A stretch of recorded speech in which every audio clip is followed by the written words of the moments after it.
महाराष्ट्राचे उपमुख्यमंत्री अजित पवार यांचे विमान अपघातात निधन. विमानातील सर्व 5 जणांचा मृत्यू.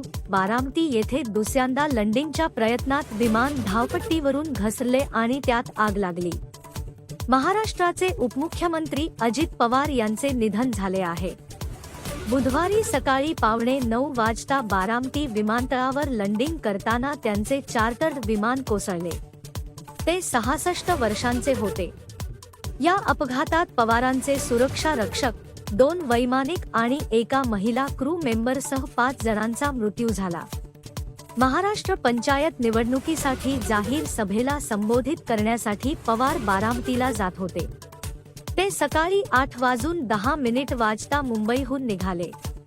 महाराष्ट्र विमान वाहतूक विभागाच्या म्हणण्यानुसार सकाळी 8:45 वाजता बारामती विमानतळावर लँडिंग करण्याचा प्रयत्न वैमानिकाने केला, परंतु धावपट्टी स्पष्ट दिसत नसल्याने त्यांनी विमान परत वर घेतले.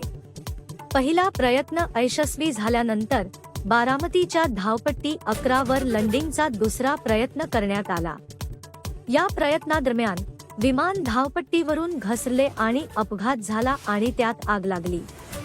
आतापर्यंत मिळालेल्या माहितीनुसार लँडिंग दरम्यान वैमानिकाने कोणताही आपत्कालीन सिग्नल दिला नाही. त्यांनी मेडे फोनही केला नाही. महाराष्ट्राचे मुख्यमंत्री देवेंद्र फडणवीस हे देखील बारामतीत येत आहेत.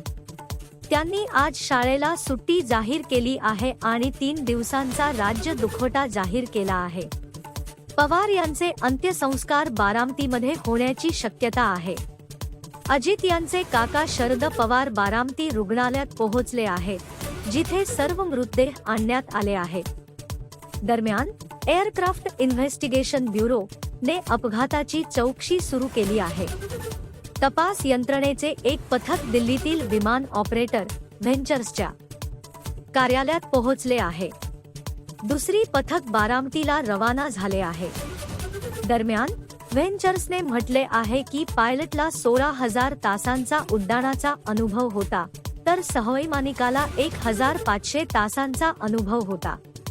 कंपनीने असा दावा केला आहे की विमानात कोणतेही तांत्रिक दोष नव्हते.